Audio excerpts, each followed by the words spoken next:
আসসালামু আলাইকুম বাচ্চারা, ব্যাটেলস অফ বায়োলজির পক্ষ থেকে তোমাদেরকে সবাইকে জানাচ্ছি স্বাগতম। তো আজকে বেসিক্যালি আমরা হাজির হয়েছি আপেক্ষিক বেগের যে টপিকটা আছে সে আপেক্ষিক বেগের টপিকটা নিয়ে কথাবার্তা বলতে। তো আপেক্ষিক বেগ এই জিনিসটা নিয়ে কথাবার্তা বলার আগে এই শব্দটাকে আমি একটু বিশ্লেষণ করতে চাই যে আপেক্ষিক শব্দের অর্থ কি।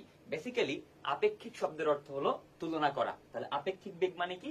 আপেক্ষিক বেগ মানে হলো বেসিক্যালি যে একটি গতিশীল বস্তুর বেগের সাপেক্ষে ভাইয়া আমরা যখন আরেকটা গতিশীল বস্তুর বেগকে তুলনা করব সেইটাকে আমরা বলবো আপেক্ষিক বেগ। তাহলে আমি আবারও বলছি, আপেক্ষিক শব্দের অর্থ তুলনা করা।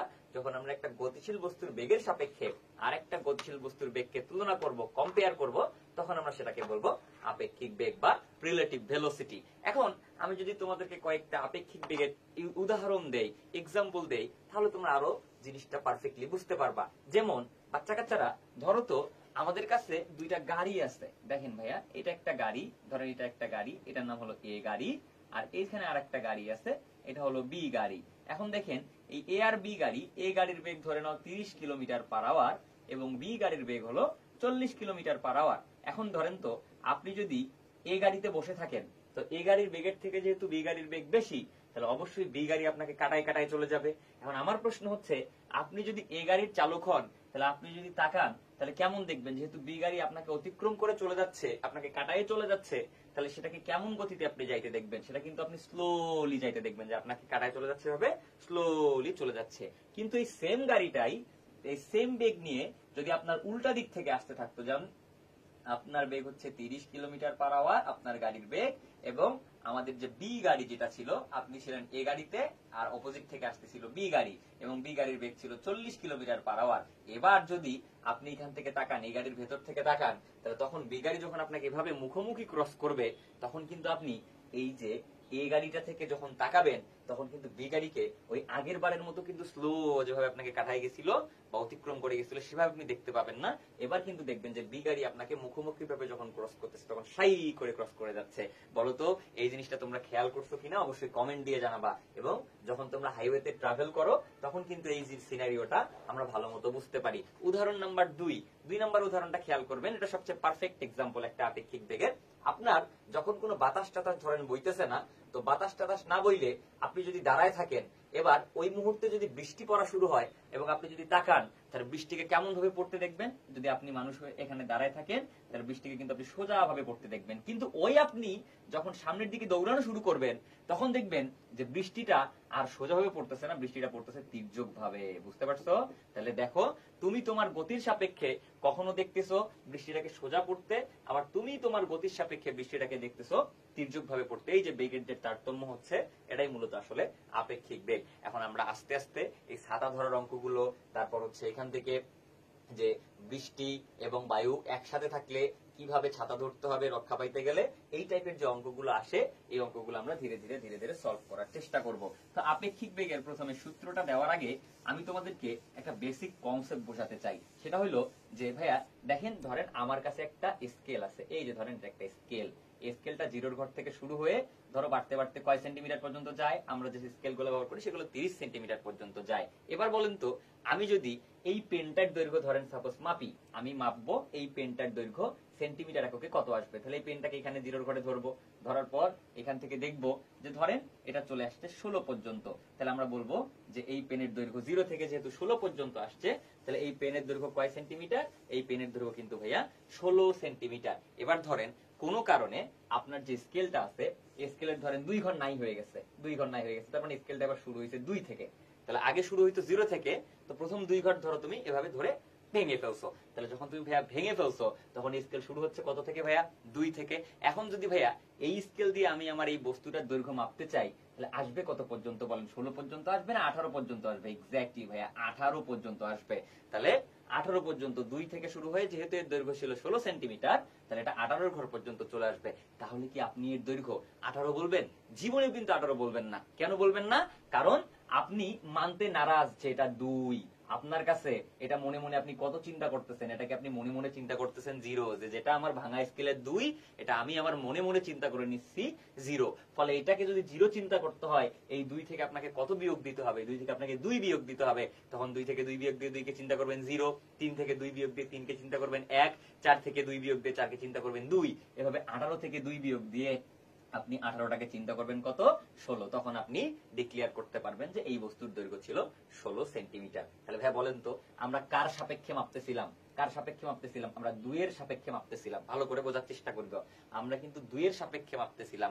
তো আমরা 2 এর সাপেক্ষে মাপতে যাই এই মূল মানটা থেকে 2 কে কি করছি ভাইয়া? বিয়োগ করছি। আর বলেন তো, বিয়োগ করা মানেই কিন্তু এটাই, বিয়োগটাকে ভাই এভাবে লেখা যায় কিনা বলেন? যে 18 প্লাস মাইনাস 2। তাহলে 2 কে উল্টাইলে কত হয়?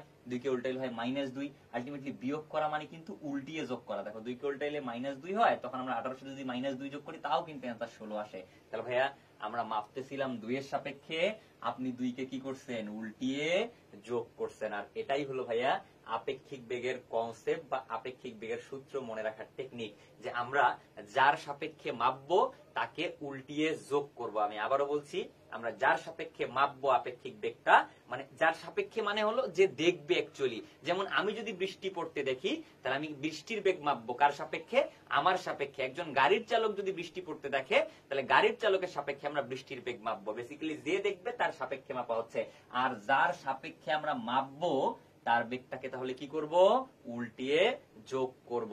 এটা কিন্তু সব থেকে ইম্পর্টেন্ট কনসেপ্ট আপেক্ষিক বেগের। এখন ভাইয়া তাহলে চলেন তো, আমি কি বললাম? যার সাপেক্ষে মাপবো তাকে কি করব ভাইয়া? উল্টিয়ে যোগ করা। উল্টিয়ে যোগ করা মানে কি করা? বিয়োগ করা। তাহলে এবার ধরো তো, ধরো কোন একটা বস্তুর বেগ হলো VA, আর কোন একটা বস্তুর বেগ হলো VB। এবার আমি তোমাকে বলে দিলাম যে এ বস্তুর বেগের সাপেক্ষে বি বস্তুর আপেক্ষিক বেগ তোমাকে নির্ণয় করতে হবে। তাহলে আমি কি বলছি? এর সাপেক্ষে বি এর আপেক্ষিক বেগ নির্ণয় করতে হবে। তাহলে এ এর সাপেক্ষে বি এর আপেক্ষিক বেগ নির্ণয় করব। তাহলে বি এর আপেক্ষিক বেগ। তাহলে বলেন ভাইয়া, আমরা কার সাপেক্ষে কার আপেক্ষিক বেগ বের করছি? আমরা এর সাপেক্ষে বি এর আপেক্ষিক বেগ বের করছি। আর আমরা জানি যার সাপেক্ষে আপেক্ষিক বেগ বের করব তার বেগকে কি করব? উল্টিয়ে যোগ করব। তাহলে যেহেতু এর সাপেক্ষে আপেক্ষিক বেগ বের করছি, তাহলে এর বেগটাকে কি করব? উল্টিয়ে ডেফিনেটলি যোগ করব। আর উল্টিয়ে যোগ করা মানে কি করা ভাইয়া? বিয়োগ করা। একটু আগে বলে দিছি। তো এটাকে আমরা এভাবে প্রকাশ করি, মনে রাখবেন যে VBA এভাবে লেখা হয়। VBA মনে রাখবেন, যার আপেক্ষিক বেগ সেই লিটারটাকে লিখবেন সামনে, আর যার সাপেক্ষে সেটাকে লিখবেন পিছনে। এবং আমরা যেহেতু এর সাপেক্ষে বি এর আপেক্ষিক বেগ বের করছি, সুতরাং আমরা এর বেগটাকে উল্টিয়ে যোগ করব। তাহলে এর বেগটাকে উল্টাইলে কত হবে? VA হবে না -VA হবে? ডেফিনেটলি উল্টাইলে বা ঋণাত্মক ভেক্টর বের করলে -VA হবে। তাহলে এটাই হলো সূত্র। তাহলে আশা করি এতটুকু বুঝতে পারছেন। তাহলে এবার ভাইয়া আপনারা বলেন তো, যে আমি যদি ধরো কারের সাপেক্ষে ট্রাকের আপেক্ষিক বেগ বের করি, আমি আবারও বলছি কারের সাপেক্ষে ট্রাকের আপেক্ষিক বেগ, তাহলে কার আপেক্ষিক বেগ? ট্রাকের। তাহলে কে সামনে থাকবে ভাইয়া? টি থাকবে সামনে, আর কারের সাপেক্ষে হওয়ার কারণে কার থাকবে পেছনে। তাহলে এখন আপনারা বলেন, যেহেতু কারের সাপেক্ষে ট্রাকের আপেক্ষিক বেগ, সুতরাং কারের বেগটাকে কি করতে হবে? উল্টিয়ে যোগ করতে হবে। তাহলে আমরা কি লিখবো? VT plus minus VC। এই সূত্রটা মনে রাখলেই মোটামুটি তোমরা অঙ্ক করে ফেলতে পারবা। এটাই হলো মূলত আপেক্ষিক বেগের কনসেপ্ট। তাহলে আমি আবারও বলছি, যার সাপেক্ষে আমরা আপেক্ষিক বেগ নির্ণয় করব তার বেগটাকে কি করব? তার বেগটাকে উল্টিয়ে যোগ করব। এবার চলো, এই যে একটু আগে তোমাদেরকে বললাম যে বৃষ্টির ক্ষেত্রে যে ছাতা, আমরা যে যখন বৃষ্টি পড়তে দেখি, তখন আমি যখন স্থিরভাবে দাঁড়ায় থাকবো, তখন বৃষ্টিটাকে পড়তে দেখবো কিভাবে ভাইয়া?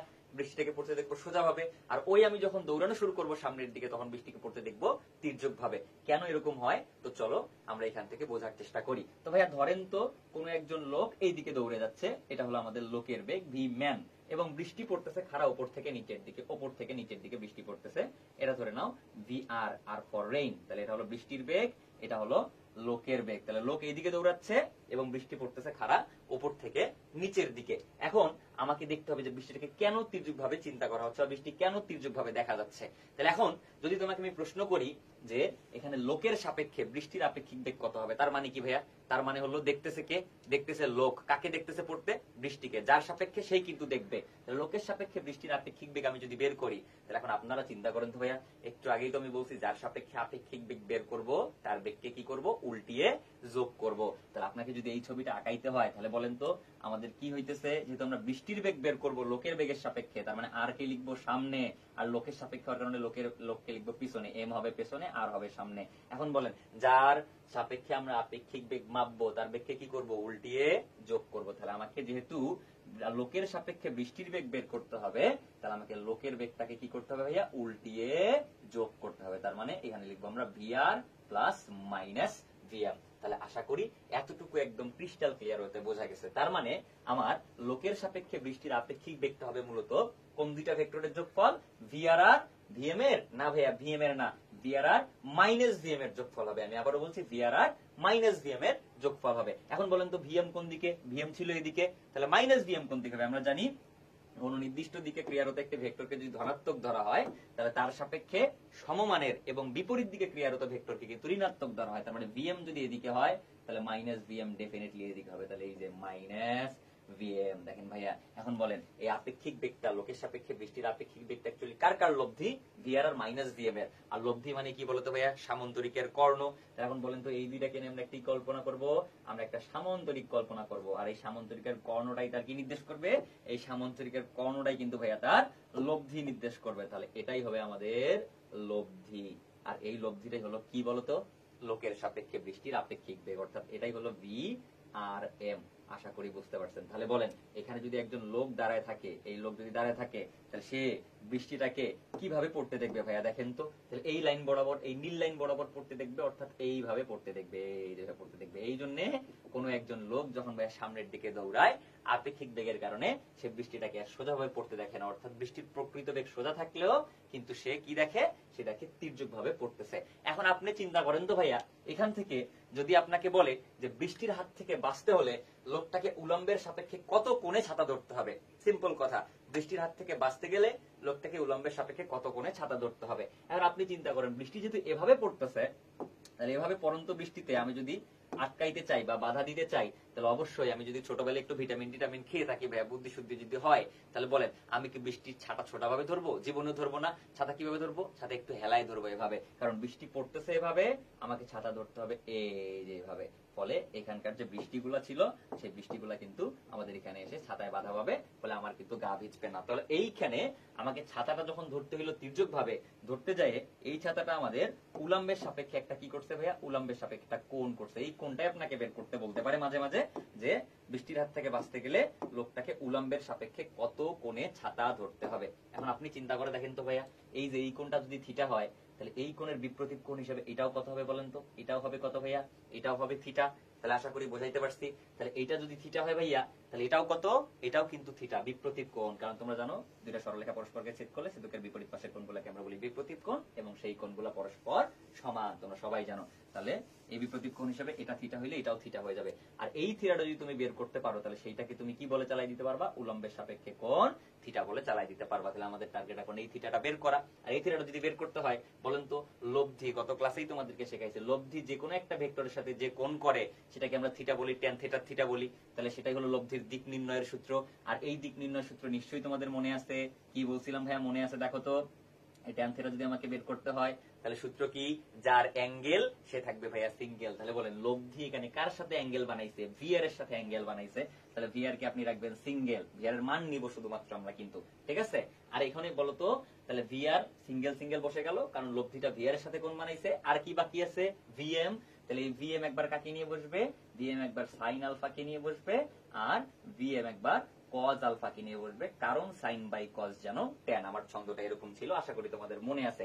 এখন অনেকে বলবে আমাকে যে ভাইয়া এইখানে আপনি মাইনাস ভিএম আর ভিআর এর লব্ধি বের করলেন এইদিকে, কিন্তু ভাই এখানে যে মাইনাস ব্যবহার করলেন না, এরে বোকার দল। এখানে আমরা কি ব্যবহার করছি? এখানে আমরা এই ভিএম ভেক্টরটার বা লোকের বেগের ভেক্টর, যে ভেক্টর ফরম্যাটটা আছে তার মান ব্যবহার করছে। আর এই মাইনাস ছিল কিসের কারণে? এই মাইনাস ছিল ডিরেকশনের কারণে, মানের কারণে না। বেগ বাস্তব রাশি, এটার মান কখনো নেগেটিভ হইতে পারে না ভাইয়া। যদি মাইনাস আসে কখনো এটা দিকের কারণে মাইনাস আসে। তাহলে এই মান ব্যবহার যেহেতু করছে এই কারণে এখানে আমি মাইনাস চিহ্ন ইউজ করি নাই। এখন বলেন তো এখানে আলফার মান কত ডিগ্রি? এই ভিএম আর মাইনাস ভিএম আর ভিআর এর মধ্যবর্তী কোণ কত? 90। তাহলে আলফার মান হবে 90। তাহলে যদি 90 হয় তাহলে কজ 90 এর মান কত ভাইয়া? আমরা লিখতে পারি কজ 90 এর মান 0। ফলে এখান থেকে এই টার্ম হয়ে যাবে কি? এই টার্ম হয়ে যাবে বাদ। আর sin 90 এর মান 1, তাহলে 1 এর সাথে আমাদের vm গুণ করলে, আমি এই লাইনটাকে যদি আরেকটু এলাবোরেট করে এখানে দেখাই, তাহলে লাইনটা হবে এরকম যে tan θ is equal vm sin 90 divided by vr plus vm cos 90। এখন বলেন তো ভাইয়া, এখান থেকে sin 90 এর মান 1, তাহলে 1 vm এর সাথে গুণ হলে কত হবে? vm ই থাকবে, আর cos 90 এর মান 0, ফলে এই টার্মটা 0 হয়ে যাবে। তাহলে উপরে পড়ে থাকবে কত?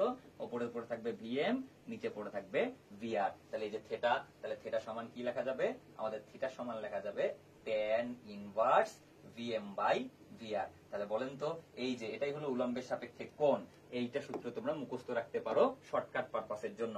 এখন বলো তো ভাইয়া, এই সূত্রটা বের করার জন্য আমি এই থিটা সমান লিখলাম tan inverse vm by vr। এখন বলেন তো, এই যে vm বাই vr যে লিখছি, এই vm অ্যাকচুয়ালি কার বেগ? vm মানে m ফর ম্যান, মানে লোকের বেগ, আর vr মানে কার বেগ? বৃষ্টির বেগ। তার মানে আমরা যদি শর্টকাটে এই অঙ্কটা করতে চাই, তাহলে একবারই করার টেকনিক হচ্ছে যে উলম্বের সাপেক্ষে কোণ বের করার শর্টকাট টেকনিক হলো theta is equal tan inverse লোক বাই বৃষ্টি। দেখেন, উপরে বসাবেন লোক, নিচে বসাবেন বৃষ্টি। তাহলে শর্টকাট আমি যদি বলি যে শর্টকাটটা কি, তাহলে শর্টকাটটা হলো ভাইয়া যে theta is equal tan inverse লোক বাই বৃষ্টি, লোক বাই বৃষ্টি। এটা কিন্তু মাথায় রাখলেও খুব কাজে দিবে ভাইয়া, ঠিক আছে, এমসিকিউ এর জন্য।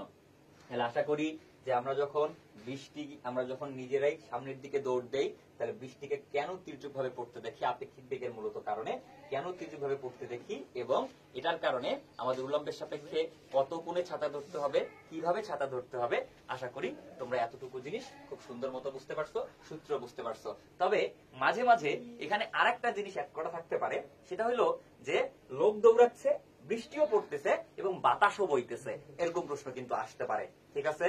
তাহলে লোকও দৌড়াচ্ছে বা গাড়িও চলতেছে, বৃষ্টিও পড়তেছে, বাতাসও বইতেছে, এই 3 কেস থাকতে পারে সৃজনশীলের ক্ষেত্রে। এই 3 কেস থাকলে তোমরা কিভাবে সমাধান করবা একটু দেখে ফেলবা। তাহলে এটা তো আশা করি তোমরা বুঝতে পারছো। এবার আমি একটু দেখাবো তোমাদেরকে এই 3 কেস থাকলে কিভাবে এই জিনিসটা সমাধান করতে হয়, এবং তোমাদের বোর্ড পরীক্ষার যে প্রবলেম গুলো আছে সর্বোচ্চ এই পর্যন্তই থাকতে পারে, এতটুকু কঠিন হইতে পারে, এর থেকে আর কঠিন হওয়ার কোনো সুযোগ নাই। এবার চলেন আমরা একটু দেখে ফেলবো যে ভাইয়া এখান থেকে দেখেন, তাহলে ধরেন বৃষ্টি পড়তেছে খাড়া উপর থেকে নিচের দিকে, এটাই হলো আমাদের বৃষ্টির বেগ, তাহলে এটাই হলো আমাদের ভিআর। আর লোক দৌড়াইতেছে কোন দিকে ভাইয়া?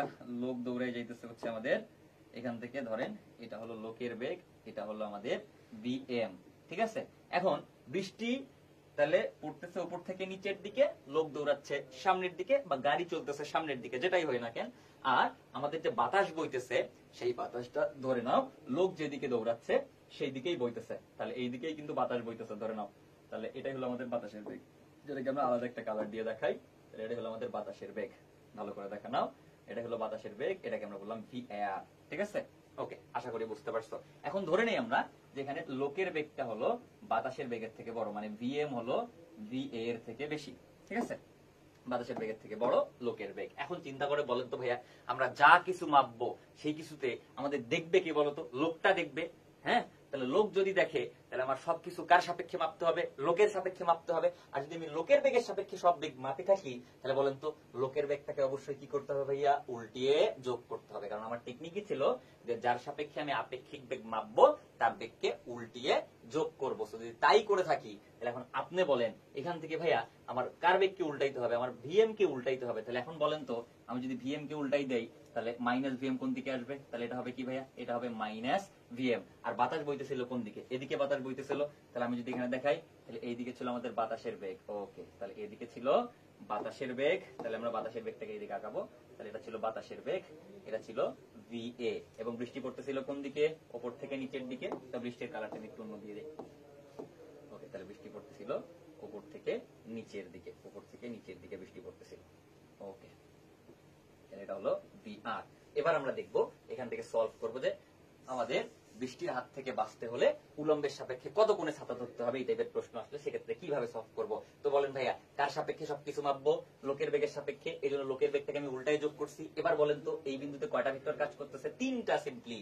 এখন বলেন তো তার মধ্যে আপাতত এটার চিন্তা করা বাদ দেন, বৃষ্টির বেগের চিন্তা করা বাদ দেন, আপনি শুধু ভিএ আর মাইনাস ভিএম নিয়ে চিন্তা করেন। এবার বলেন তো, দেখেন এখানে ভিএ আর মাইনাস ভিএম, এই মাইনাস কিন্তু আসছে তার কিসের কারণে ভাইয়া? এই মাইনাস আসছে তার দিকের কারণে, মানের কারণে কিন্তু না ভাইয়া। এখন বলেন এই ভিএ আর মাইনাস ভিএম যেহেতু পরস্পর বিপরীত দিকে ক্রিয়া করে, তাহলে দুইটা ভেক্টর পরস্পর বিপরীত দিকে ক্রিয়া করলে লব্ধি হয় তাদের কি ফলের সমান? ডেফিনেটলি ভাইয়া বিয়োগ ফলের সমান লব্ধি হয়। ফলে আমরা এদের লব্ধি বের করব বিয়োগ করে। এখন বলেন তো লব্ধি কোন দিকে থাকবে ভাইয়া?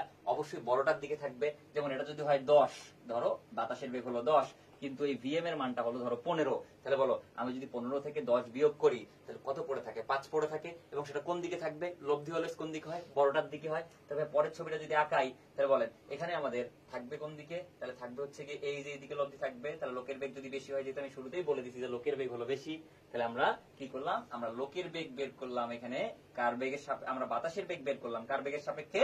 লোকের বেগের সাপেক্ষে। যেহেতু বাতাসের বেগ কম আর লোকের বেগ বেশি, তাহলে লোকটা কাকে পেছনে যাইতে দেখবে? বাতাসকে পেছনে যাইতে দেখবে, কারণ বাতাসের বেগ কম আর লোকের বেগ বেশি। তাহলে বাতাস তো আর লোককে কাটাই যেতে পারবে না, অতিক্রম করে যেতে পারবে না, বাতাস পড়ে যাবে পেছনে। ফলে তাদের যে আমাদের আপেক্ষিক বেগ হবে, বাতাসের আপেক্ষিক বেগ হবে লোকের সাপেক্ষে। আমি যদি বলি যেটা হলো বাতাসের আপেক্ষিক বেগ লোকের সাপেক্ষে, এবং এটার দিক হবে এইদিকে, কারণ এটা লব্ধি হবে এই যে দিকে। এবার বলেন বৃষ্টি পড়তেছে কোন দিকে? এই যে এইদিকে ভাইয়া। এই যে ভিআর বেগে বৃষ্টি পড়তেছে, তখন এই যে 2-3টা ভেক্টর ভেঙে কয়টা হয়ে গেছে ভাইয়া? 2টা হয়ে গেছে। তখন এই 2টাকে নিয়ে একটা সামান্তরিক গঠন করব, আর এই সামান্তরিকের যে কর্ণ আছে ভাইয়া, এই কর্ণটাই তার কি নির্দেশ করবে? লব্ধি। এবং এই লব্ধির যে কোণ আছে দেখেন, এখানে যে কোণটা তৈরি হবে উলম্বের সাপেক্ষে, এই কোণে তোমাকে কিন্তু সাদা ধরতে হবে। তো তুমি যদি চাও তাহলে এখান থেকে এই কোণটাও কিন্তু তুমি বের করে ফেলতে পারো। তাহলে এই কোণটাও বের করে ফেলতে পারো এখান থেকে। এই কোণটা আমার এই লেখাটা একটু সরে গেছে, তাহলে এই কোণটাও কিন্তু তুমি বের করে ফেলতে পারো।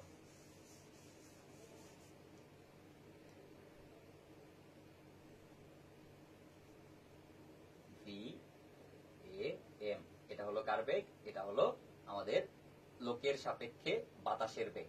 ঠিক আছে? তাহলে বাতাসকে যে পেছনে যেতে দেখবে এবং বৃষ্টি পড়বে কোন দিকে? ওপর থেকে নিচের দিকে। এটা হলো ভিআর। তাহলে এদের লব্ধি হবে কোন দিকে? এই দুটাকে নিয়ে যদি আমরা একটা সামান্তরিক কল্পনা করি, তাহলে এই সামান্তরিকের কর্ণটাই তার কি নির্দেশ করবে? এই সামান্তরিকের কর্ণটাই তার লব্ধি নির্দেশ করবে। এবং এই যে লব্ধি বরাবর আমাদের লোকটা বৃষ্টিকে পড়তে দেখবে। এখন এই বৃষ্টির হাত থেকে বাঁচতে হলে এই লোকটাকে অবশ্যই উলম্বের সাপেক্ষে একটা সাদা ধরতে হবে। তাহলে উলম্বের সাপেক্ষে যদি সাদা ধরতে হয় তাহলে কত কোণে সাদা ধরতে হবে ভাইয়া? এই যে এই কোণে সাদা ধরতে হবে, এটা হবে থিটার মান। তাহলে এই থিটার এই থিটা কি হবে? সমান। তাহলে আবারও বের করবেন। এখন আপনি বলেন তো এই থিটা যদি আমাকে আবারও বের করতে হয়, তো আমাদের সূত্র কি? আমাদের এই সূত্র বের করার এখান থেকে টেকনিক হলো যে ভাই আমরা তো জানি যে এই যে আবার একই সূত্র, যে আমাদের tan থিটা ইজ ইকুয়াল কি? যার অ্যাঙ্গেল সে হলো সিঙ্গেল। বলো লব্ধি কার সাথে কোণ বানাইছে? ভিআর এর সাথে। তাহলে ভিআর এখানে বসাবো। আর কে বাকি আছে বলো? ভি এ এম বাকি আছে। তাহলে ভি এম একবার কারে নিয়ে বসবে? Sine alpha. আলফার মান তো 90। আর ভি এম একবার কারে নিয়ে বসবে? কজ আলফা নিয়ে বসবে। আর কজ আলফার মান তোমরা জানো আলফা 90 হওয়ার কারণে কজ আলফা কত হয়ে যাবে বলো তো? 0 হয়ে যাবে। ওকে, এখন প্রশ্ন হইতেছে তাহলে এখান থেকে tan থিটা ইজ ইকুয়াল কি বলা যাবে? উপরে থাকবে ভি এ এম। এটা ভি এ এম অ্যাকচুয়ালি কার বেগ? আমি আবারও বলছি ভি এম অ্যাকচুয়ালি কি? ভি এম অ্যাকচুয়ালি হলো লোকের সাপেক্ষে বাতাসের বেগ। ঠিক আছে? আর এখানে বলবে কি বলে? এখানে বলবে ভিআর। বুঝতে পারছো? এখন বলো তো এই যে ভি এ এম তোমরা যদি বের করো, তাহলে V am actually car beg? V am actually হলো লোকের সাপেক্ষে বাতাসের বেগ। ঠিক আছে? আর এটা আমরা কেমন করে বের করছিলাম? দুইটা কি ফল আকারে বলো তো? বিয়োগ ফল আকারে বের করছিলাম। তাহলে আমরা কি করব? আমরা ভি এর মান থেকে, যেহেতু ভি এ ছিল বড়, তাহলে দুইটা ভেক্টর বিপরীতে কাজ করলে লব্ধি হয় তাদের বিয়োগ ফলের সমান। কোনটা থেকে কোনটার বিয়োগ? বড়টা থেকে ছোটটার বিয়োগ। ফলে ভি এ থেকে ভি এম কে বিয়োগ দিব। বুঝতে পারছো? আর নিচে থাকলো ভিআর। তোমরা এই সূত্রটার সাহায্যে কিন্তু আরামসে এই যে বাতাস এবং কি বলতো ভাইয়া, বাতাস, বৃষ্টি এবং লোক একসাথে থাকলে তাদেরকে যে কত ডিগ্রি কোণে ছাতা ধরতে হবে বৃষ্টির হাত থেকে বাঁচতে গেলে, এই সূত্রের মাধ্যমে কিন্তু আরামসে বের করে ফেলতে পারবো। একদম শর্টকাট টেকনিক দিয়ে বুঝাই দিলাম, আশা করি বুঝতে পারছো। এবার কাহিনী হইতেছে যে যদি এই বাতাসটা কি বলতো, লোক যেদিকে দৌড়াইতেছে সেই দিকে না প্রবাহিত হয়ে যদি তার বিপরীত দিক থেকে প্রবাহিত হয়, তাহলে বিপরীত দিক থেকে প্রবাহিত হলে কি হবে বলেন? এখানে জাস্ট বাতাসের বেগটা কি হবে? এখানে আমাদের বাতাসের বেগটা কিন্তু বিপরীত দিক থেকে আসবে। তার মানে লোক যেদিকে দৌড়াচ্ছে, ভিএম এদিকে, লোকের বেগ এদিকে, আর বাতাস আসতেছে এদিকে, তাহলে এটা হবে আমাদের ভিএআর। তাহলে এখন আপনি বলেন তো আমরা যা কিছু মাপতেছিলাম কার সাপেক্ষে মাপতেছিলাম ভাইয়া? আমরা কিন্তু লোকের সাপেক্ষে মাপতেছিলাম। তাহলে আমি যদি লোকের সাপেক্ষে মাপি, এখন বলেন তো যে তুমি লোকের সাপেক্ষে মাপতেছি, তাহলে লোকের বেগটাকে কি করতে হবে? উল্টিয়ে যোগ করতে হবে। তাহলে বলেন তো ভাই আমি যদি ভিএম কে উল্টাই, তাহলে মাইনাস ভিএম কোন দিকে হবে? আপনি চিন্তা করে বলেন। মাইনাস ভিএম হবে এই যে দিকে। তাহলে ভাইয়া আমি এইদিকে যদি আঁকাই দেই, তাহলে আমাদের মাইনাস ভিএম হবে এই যে দিকে, মাইনাস ভিএম এদিকে হয়ে গেল। ঠিক আছে? এখন বলো ভাইয়া আগে থেকেই এইদিকে কি ছিল বলতো? আগে থেকে এইদিকে ভিএ ছিল। তাহলে আমি যদি সাদা কালার দিয়ে দেখাই, তাহলে আগে থেকেই এইদিকে কিন্তু ভাইয়া ভিএ ছিলই। ঠিক আছে? আর ভিআর ছিল কোন দিকে? ভিআর ছিল ওপর থেকে নিচের দিকে। ঠিক আছে? তাহলে এখন বলেন তো আমাদের এই দুইটাকে আমরা যদি যোগ করি, এবার বলো মাইনাস ভিএম আর ভিএ কেমন দিকে ক্রিয়া করছে? একই দিকে ক্রিয়া করছে। আর একই দিকে ক্রিয়া করলে লব্ধি হবে তাদের কি ফলের সমান? যোগ ফলের সমান। তাহলে নরমালি এই দুইটাকে আগে যোগ করবেন, আর যেহেতু দুইটা একই দিকে ক্রিয়া করতেছে তাহলে তাদের লব্ধিও কোন দিকে ক্রিয়া করবে? সেই দিকেই ক্রিয়া করবে তারা যেদিকে ক্রিয়া করতেছে। ভাইয়া একটা কলম আছে, ধরো আবুল আর কাবুল দুইজন এই কলমটাকে একই দিকে টানতেছে, তাহলে এই কলম কোন দিকে গতিশীল হবে? তারা যেদিকে টানতেছে সেদিকে গতিশীল হবে। খুবই কমন সেন্স, কারণ লব্ধি তুমি যদি দুইটা ভেক্টর একই দিকে ক্রিয়া করো তাহলে লব্ধি কিন্তু আমাদের সেই ক্রিয়ারত ভেক্টরের দিকেই হবে। ফলে আমাদের এখান থেকে যদি বের করা হয় যে লোকের সাপেক্ষে বাতাসের বেগ কত হবে, তাহলে লোকের সাপেক্ষে বাতাসের বেগ এই দুইটা আমরা কি করে বের করতে পারবো? নরমালি যোগ করে, কারণ দুইটা ভেক্টর একই দিকে কাজ করতেছে। তার মানে আমাদের ভি এ এম বাতাসের বেগ লোকের সাপেক্ষে হবে কোন দিকে? এই দিকে। আর ভি আর কাজ করতেছিল কোন দিকে? ভি আর কাজ করতেছিল নিচের দিকে। ফলে এই দুইটাকে নিয়ে আমরা এবার কি কল্পনা করব? আমরা আবারও সামান্তরিক কল্পনা করবো, আর এই সামান্তরিকের কর্ণটাই মূলত কি করবে? লব্ধি নির্দেশ করবে। তাহলে লব্ধির মান তো বের করতেই পারবা, আগে এই বেগটা বের করবা, এটা বের করবা, তারপরে এই দুটাকে ভেক্টর যোগ করবা √2² + q² + 2pq cos α দিয়ে, এখান থেকে আমাদের লব্ধির মান বের হবে। আর এখান থেকে যদি আমাকে কোনটা বের করতে হয় তাহলে বলেন উলম্বের সাপেক্ষে, যদি উলম্বের সাপেক্ষে কত কোণে ছাতা ধরতে হবে, যদি এই কোণটা আসে তাহলে এই কোণটা বের করতে হবে, কারণ এটাই উলম্ব, আর এই কোণ আর এই কোণ কি সমান? তো ভাইয়া বুঝতেই পারছো সূত্র আগের মতোই হবে, খালি এখানে কি হবে বলতো? সূত্র হবে tan θ, যার কোণ সে একা। তাহলে ভিআর এর সাপেক্ষে কোণ ভিআর একা বসলো, সূত্র একদম আগেরটার মতোই সেম টু সেম। কিন্তু কাহিনী হলো উপরে থাকবে ভিএএম আর নিচে হলো ভিএআর। তাহলে এখন ভিআর, তাই না? এখন এই যে ভিএএম মানে এখানে হলো কার বেগ বলতো? লোকের সাপেক্ষে বাতাসের বেগ। ভাইয়া তাহলে লোকের সাপেক্ষে বাতাসের বেগটা তুমি এই দুটো বেগ কেমন করে বের করছো বলতো? বিয়োগ করে না যোগ করে? আগের বার যেহেতু উল্টা দিকে ছিল বিয়োগ করে বের করছো, কিন্তু এবার তো একই দিকে কাজ করতেছে, তাই না? ভিএ এবং মাইনাস ভিএম একই দিকে কাজ করতেছে, বলে তোমাকে যোগ করে বের করতে হয়েছে। ফলে এখানে খালি চিহ্নটা বদলে যাবে, এখানে হয়ে যাবে যোগ। বুঝতে পারছো? তার মানে বাতাস যদি কি হয় ভাইয়া, লোক যেদিকে সাইকেল চালাচ্ছে কিংবা যেদিকে দৌড়াচ্ছে, বাতাস যদি তার বিপরীত দিক থেকে আসতে থাকে তাহলে এখানকার চিহ্নটা কি হবে? যোগ হবে। ঠিক আছে? আর যদি লোক যেদিকে চলতেছে বা আমাদের সাইকেল যেদিকে দৌড়াইতেছে, বাতাস যদি ঠিক সেই দিকেই প্রবাহিত হইতে থাকে তাহলে এখানকার চিহ্নটা হবে বিয়োগ। তাহলে আশা করি তোমরা পানির মতো এখন এই জাতীয় প্রশ্নগুলা সমাধান করতে পারবা, এটা নিয়ে তোমাদের কোনো কনফিউশনের কোনো জায়গা নাই। আর এবার চলো আমরা একটা অঙ্ক দেখে ফেলবো। আমরা এখান থেকে একটা অঙ্ক দেখি, কি বলছে দেখো তো, যে বৃষ্টি, বোর্ড পরীক্ষায় আসা একটা অঙ্ক। বৃষ্টি 8 মিটার/সেকেন্ড বেগে উলম্ব হয়ে পড়ছে, একজন সাইকেল চালক 4 মিটার/সেকেন্ড বেগে প্রবাহিত বায়ুর বিরুদ্ধে 7 মিটার/সেকেন্ড বেগে সাইকেল চালাচ্ছে। তাহলে বুঝো প্রবাহিত বায়ুর দিকে না বিপরীতে? বিপরীতে বা বিরুদ্ধে সাইকেল চালাচ্ছে। তাহলে আমরা বলতে পারি যে বৃষ্টির বেগ, দেখো তো ভাইয়া আগে আমরা ছবিটা আঁকাই, তাহলে বৃষ্টির বেগ, তাহলে বৃষ্টির বেগ হলো খাড়া উপর থেকে নিচের দিকে, তাই না? তাহলে এটা হলো আমাদের কি ভাইয়া? এটা হলো আমাদের, আমরা যদি একটু ছবি আঁকাই একটু দেখি, তাহলে এটা হলো আমাদের ভি আর বৃষ্টির বেগ। ঠিক আছে? এখন এটা যদি বৃষ্টির বেগ হয়, এখন বলেন বৃষ্টির বেগ উপর থেকে নিচের দিকে কত মিটার/সেকেন্ড বলো তো? বৃষ্টির বেগ হলো 8 মিটার/সেকেন্ড, তার মানে এটার মান হলো 8 মিটার/সেকেন্ড। ওকে, এখন বলেন এইদিকে ভাইয়া তার পরবর্তীতে বলছে যে সাইকেল চালক 4 মিটার/সেকেন্ড বেগে প্রবাহিত বায়ুর বিরুদ্ধে সাইকেল চালাচ্ছে, কত বেগে সাইকেল চালাচ্ছে? 7 মিটার/সেকেন্ড। ধরো এটাই হলো আমাদের লোকের বেগ। তাহলে লোকের বেগটা কত? আমি একটু অন্য কালার দিয়ে দেখাই, তাহলে বুঝতে সুবিধা হবে। তাহলে দেখো এই লোকের বেগটা আমরা এদিকে দেখালাম, তাহলে লোকের বেগ এটা, এটা হলো ভি ম্যান, এটা হলো কত? 7 মিটার/সেকেন্ড। আর বায়ু যেহেতু আমাদের লোকের গতির উল্টা দিকে প্রবাহিত হইতেছিল, তাহলে আমাদের বায়ু কোন দিকে প্রবাহিত হইছিল ভাইয়া? বায়ু ডেফিনেটলি আমরা বলতে পারি যে এই দিকে প্রবাহিত হইতেছিল। তাহলে বলেন তাহলে বায়ুর বেগ কত? বায়ুর বেগ হলো, একটু আগেই তোমরা শিখছো, তাহলে বায়ুর বেগ হলো ভি এ। তাহলে ভি এর মান কত দেওয়া আছে?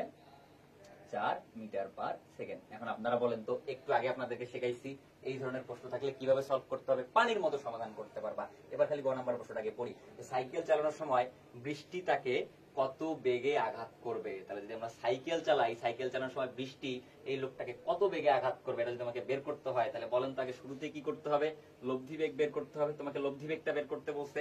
কার লব্ধি বেগ বা কার আপেক্ষিক বেগ? এখানে বৃষ্টির আপেক্ষিক বেগ কার সাপেক্ষে? লোকের সাপেক্ষে বের করতে বলছে। তাহলে ভাইয়া বলেন, তাহলে আমরা জানি যার সাপেক্ষে আপেক্ষিক বেগ বের করবো তার বেগকে কি করবো? উল্টিয়ে যোগ করবো। তাহলে এটাকে উল্টাও, তাহলে ভিএম কে যদি উল্টাও তাহলে ভিএম হয়ে যাবে এইদিকে, তাহলে এটা হবে মাইনাস ভিএম। ঠিক আছে? এটার মান হবে কত? মান কিন্তু ভাই কত থাকবে? মান কিন্তু ভাই এখান থেকে 7ই থাকবে। বুঝতে পারছো?